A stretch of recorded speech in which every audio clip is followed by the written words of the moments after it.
What's up everybody, I'm Adam, you're watching the Model Aviator channel, and I am so glad to finally be able to bring you an episode on this airplane. This is the KAVAN Norden. Heidi bought this for me for Christmas from Anthony and Jackie at FPV Builds RC out of New York. They are the sole importer stateside for KAVAN airplanes, and they make some interesting things. They're definitely worth taking a look at. Now, if you watch our channel, you know I am a big fan of bush planes and RC bush flying. It's one of my favorite genres in the hobby. I am so excited to tell you all about this airplane because it is freaking awesome. Let's get into it. The Norden is relatively easy to assemble. There's no glue required, and the manual does a pretty decent job of taking you through the steps of assembly.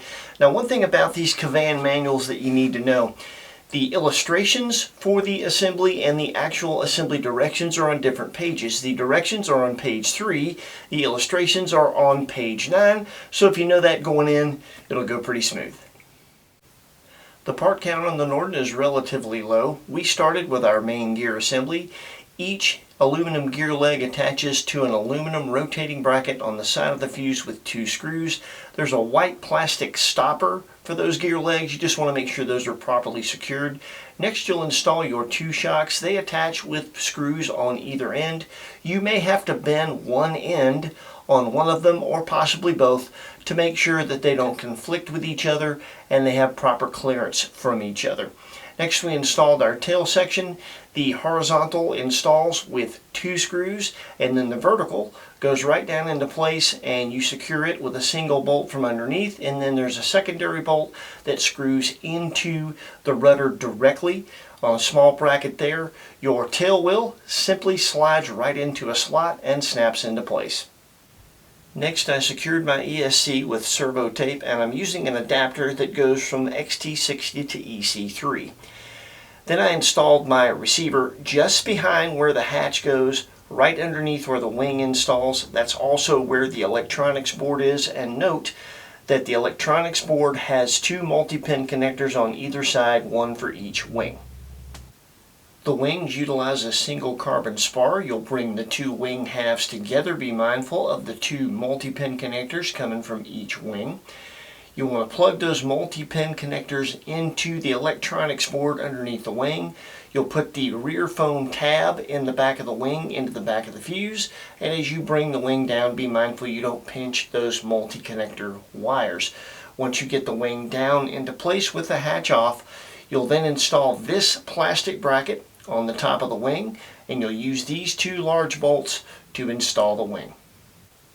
The wing struts assemble and attach to the wing with 6 screws, and then attach to the fuselage attach point with a single pin. The instructions have detailed diagrams to take you through it. At this point, there's not much left to do. All the push rods are pre-installed on the wings at the factory. You just have to install the push rods on the elevator and rudder, and since you've already got your receiver installed before you put the wing on, getting those centered up won't be an issue. After you do that, the last thing you do is balance your prop and put that and your spinner on. Now, when it comes to the assembly, it went relatively smooth. The only snag that we found on the airplane is our magnets for the hatch were not mounted flush, so the hatch wouldn't go down flush. So we cut those out, removed a little bit of foam, and then just put them back in with some medium CA. Not a big deal, pretty easy to do. I know another gentleman that has one of these. His weren't that way, so it was probably just a one-off. Maybe I got a Friday airplane, I don't know. But Anthony from FPV Builds RC did share with KAVAN to make sure they're more consistent about that at the factory. Again, not a big deal, but we had to do it, so we had to share it with you. The Norden has a 63-inch wingspan. It's 50.2 inches long. Our example weighs 5 pounds, 2.8 ounces, ready to fly with a 4S 2200 pack. It has a C3548 800 kV motor, a KAVAN R50 SB Plus ESC, and is intended for use with 4S 2600 to 3300 packs. The Norden is obviously a very good size model. It's not small with a 63-inch wingspan, certainly larger than what we'd call a park flyer, But that said, it is capable of flying very slow. I honestly think I could take this thing out in my front yard and get away with it. So obviously, while it'd be right at home in a sanctioned flying area, you could fly it at a park or a schoolyard if you want to. You just need to be mindful of people and property around you and know the laws governing model flying in your area. Now, KAVAN, as well as FPV Builds RC here in the States, sell this airplane as an ARF. They call it an ARF, but it really isn't. It is what we would consider a plug and play, which means that all of the electronics, servos, ESC motor, all that is installed for you at the factory. All you have to do is choose your radio protocol and install your receiver of choice yourself.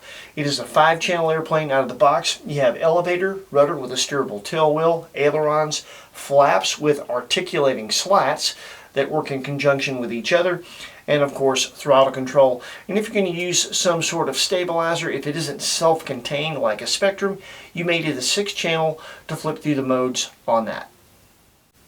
KAVAN has incorporated a couple of features that we've come to expect with a really nice foam airplane. You've got LED wingtip navigation and strobe lights, and of course it is a convenient top loader with a battery bay large enough for even the largest batteries in the size range. Straps are easy to get to. It's just very convenient. But perhaps the greatest feature of this airplane is a combination of things that lead us to one place. This airplane is modeled after a full-scale plane, the Zlin Savage Norden. And that airplane is a light sport category STOL/bush plane, and it is very impressive, very effective at that. We'll put a link in the description where you can check out a short video that will really impress you. And KAVAN has incorporated a lot of the things from the full-scale plane into the model to make it as effective at that job as the full-scale plane. We'll start from the ground up. The aluminum gear and the brackets are very strong. The shocks have springs in them that appear to be the perfect tension. They're not too light, they're not too strong. The tires are inflatable rubber tires. They are much lighter than a Dubro, but they're not too thick, they're not too thin, and they actually hold air. We pumped these things up when we built the airplane, and even through all the landings you're going to see on video, never lost any air. You can pump them up with any air pump that you can screw an athletic ball needle into, the same thing you would pump a football or a basketball up with. You can pump these tires up with, and if you put that needle naked into the valve, you can let air out and adjust the pressure. And what that does for you renders a main gear system that almost does not bounce. Even on a really hard landing, there's very, very little bounce. When you bounce a lot, the wings tend to get wonky and you can end up either breaking a prop or scraping a wingtip. That gear is very, very nice. You have a low diameter 3-bladed prop rather than a larger diameter 2-bladed prop. That gives you a lot of clearance, so even if you land a little bit nose down and you compress the gear fully, you got to really work at it to break the prop, which is nice. The empennage is large, and you want that with a STOL plane. You want a large vertical and horizontal with a lot of elevator and a lot of rudder, so that when you get the airplane's nose up, you get it really slow and you don't have as much air flowing over that tail, that you can keep positive control of the airplane. It is overall very light. Most airplanes in this size range today are powered by 6L. It's powered by 4L. Very light wing loading, and you can feel that in the flying. But beyond any shadow of a doubt, the greatest feature of this airplane is the wing. We'll start with the flaps. Those are double slotted Fowler flaps, so they actually come out and down, and there are 2 slots in them.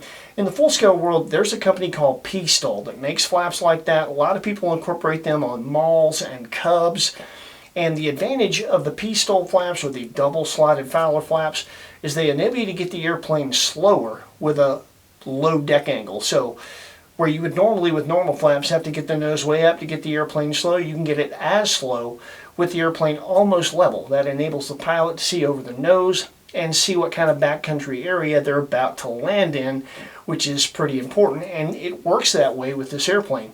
Straight and level, when you're going slow with full flaps deployed, you can go really slow without having to get the nose up.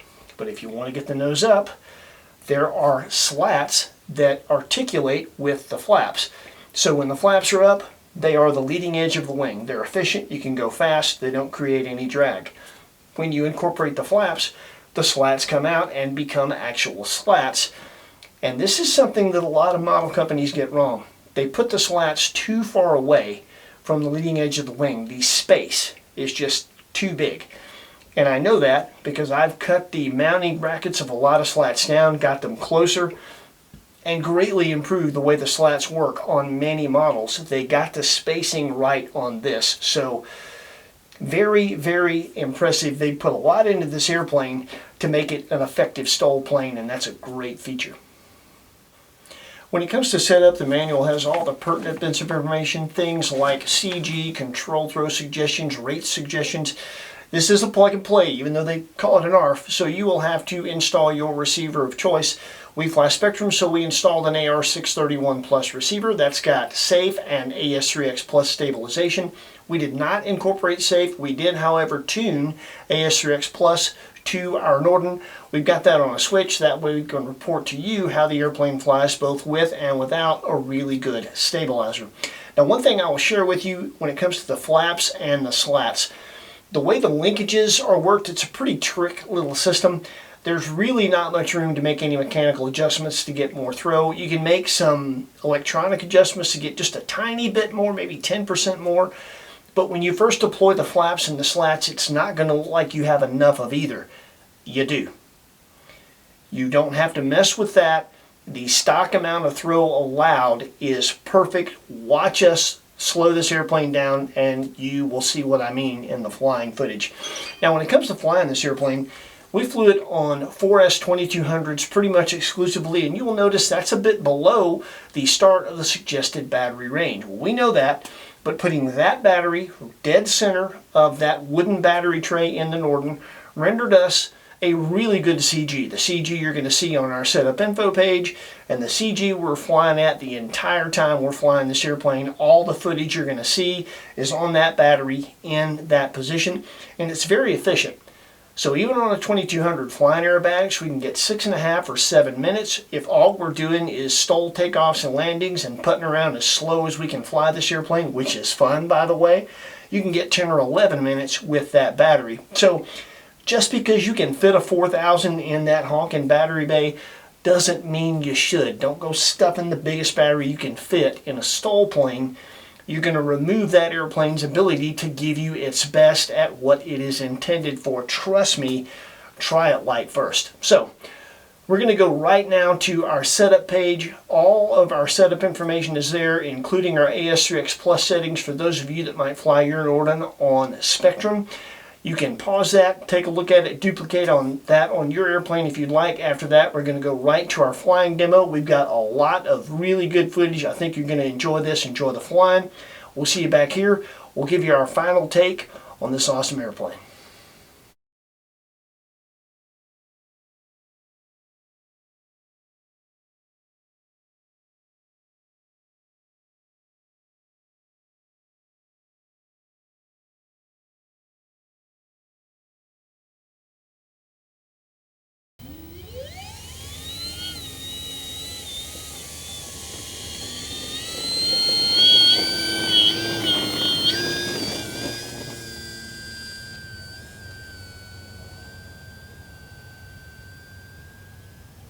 I'm going to do a little hammerhead and turn it around. We'll do a full throttle pass and a vertical climb.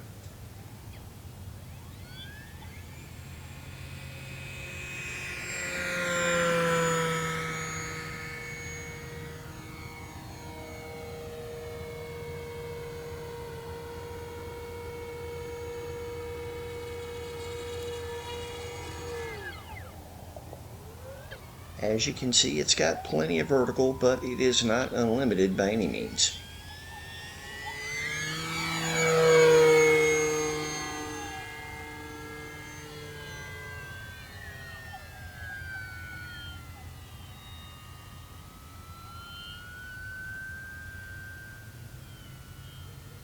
We'll do a knife edge here. There's no problem sustaining one of those as far as you'd like to do it.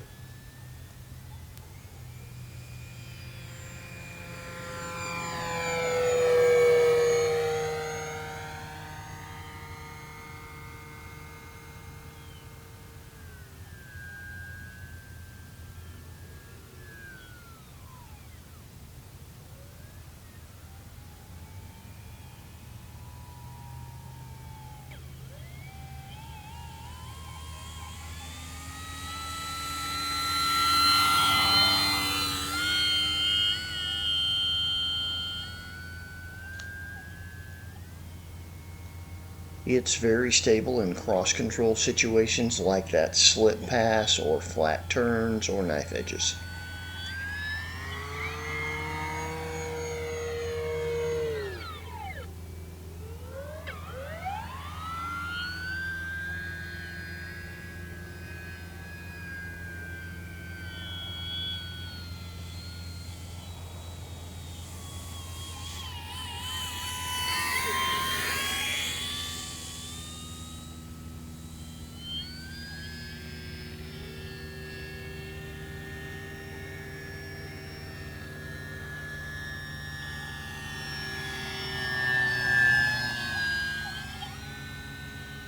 You can see there I tightened up that flat turn quite a bit and it didn't balk at all.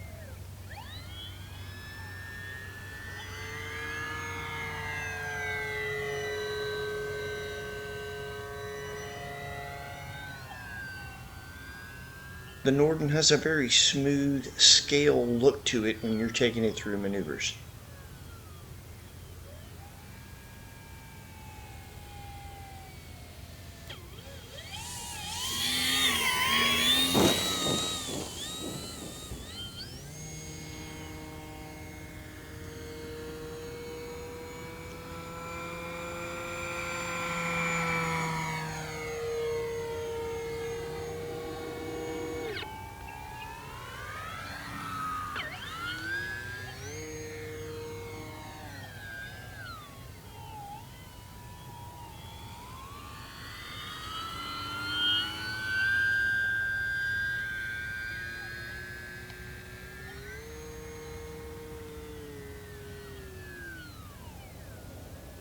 Here we're going to deploy full flaps and slats.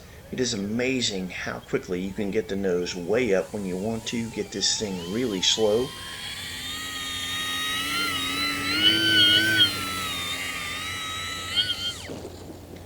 There's no thrust reverse, but when you can land that short, who needs it?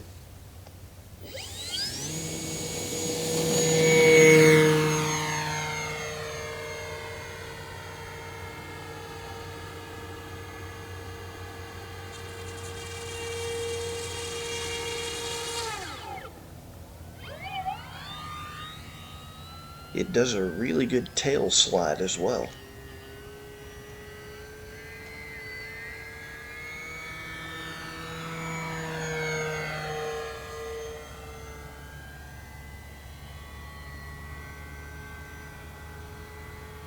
It maintains inverted flight easily with that large elevator.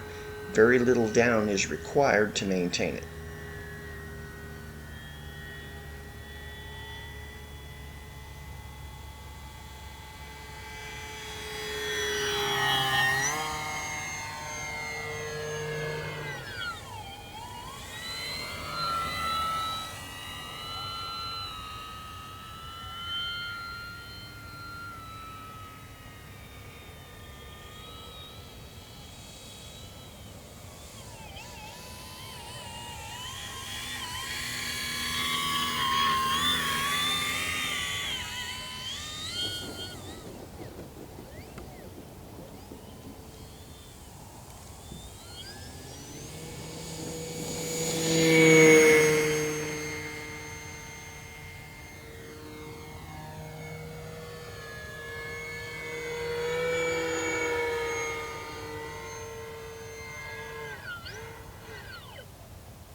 If you follow our channel, you know I like to one-wheel everything. Airplanes that have inflatable tires oftentimes are too bouncy to do this well. This one is just right.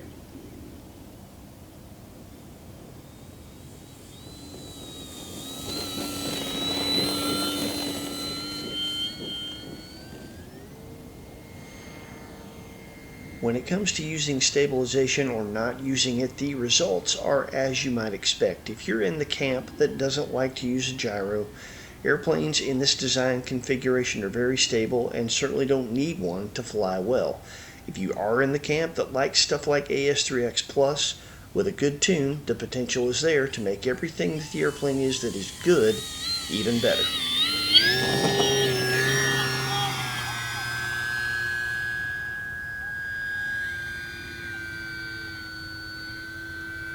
I'm trying to do something that is hard to do with any airplane, and that is a tail wheel touch and go where you ride the tail wheel long enough for it to be obvious. This one makes it possible, and I'll get it here in a minute.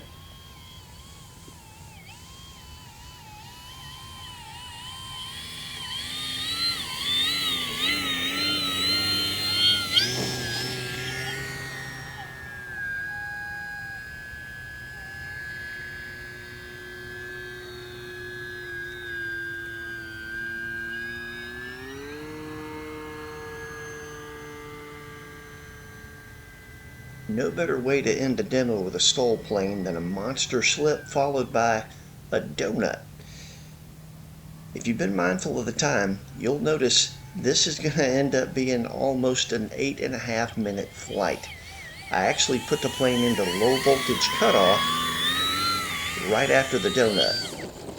A good time to shoot for doing sport aerobatics and kind of a mix of throttle is about 7 minutes with the 2200.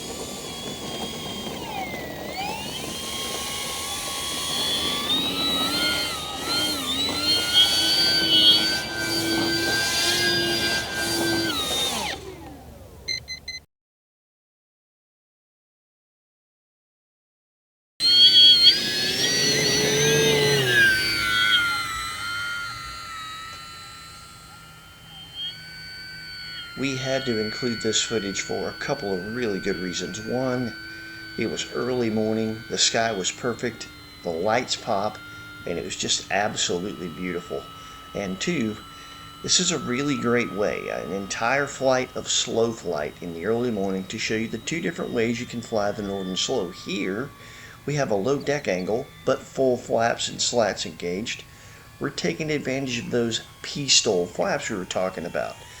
But then, of course, you can get the nose up, take advantage of the slats, and get even slower.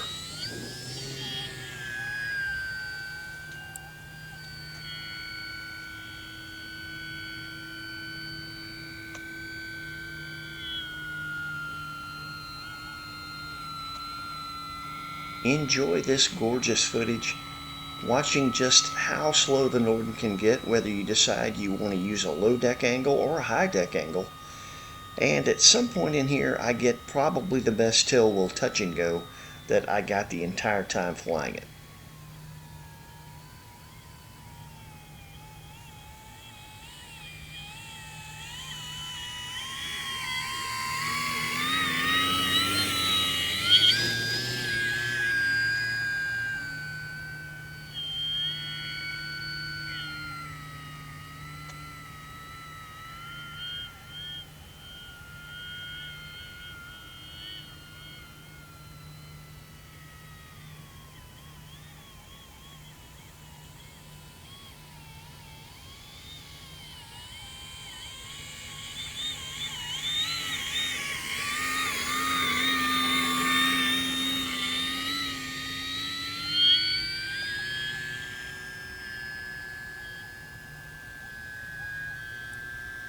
As long as you accept the angle of attack, or deck angle if you will, that allows you to stay on the slats and keep the wing flying, which is still pretty nose high, you don't have to worry about wing rock. It is rock solid.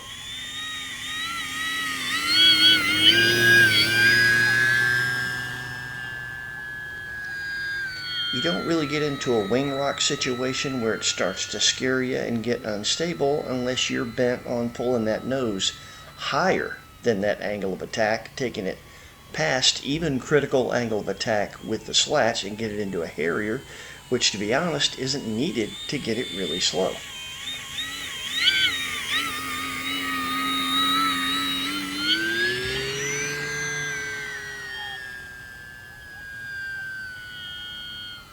That is the thing in my mind that makes the Norden the perfect stall plane for somebody with less than 3D pilot skills.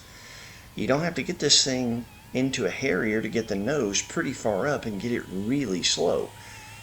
and that's awesome.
This is a pretty rough spot we're landing here. Notice how good of a job the gear does and how little, if any, bounce there is.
In our second spot, we're negotiating a pretty steep hill and a little valley that we got to do a turnaround in.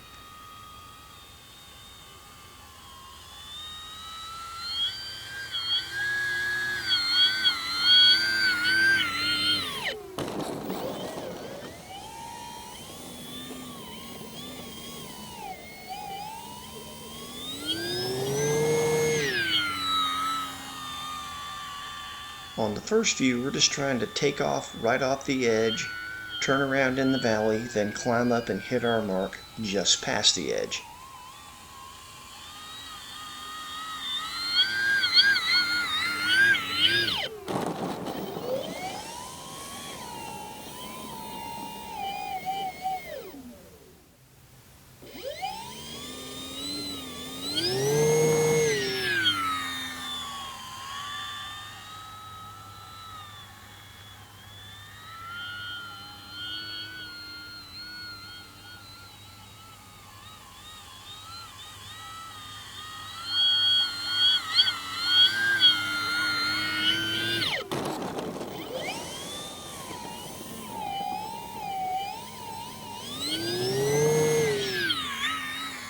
On this one, I made the landing interesting. I was trying to match my angle of attack with the slope of the hill and hit it on the face, and it did it.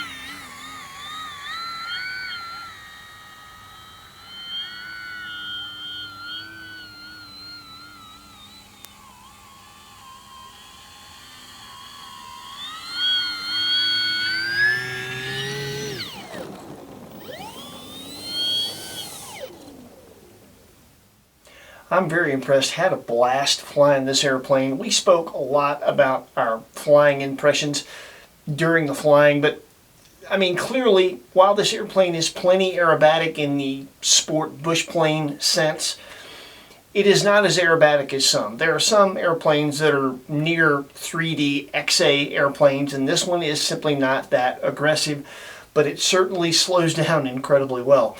Now, when it comes to skill level, it's a very easy airplane to fly. As you saw, it has a very docile stall characteristic. Even if you get into trouble, if you just hold what you got and add some power, you'll be fine. But it is a bit more complicated to get together, to set up. Managing flaps and slats and things like that, it's probably not the best trainer. I think this would be better suited for somebody that has mastered a trainer as their second airplane.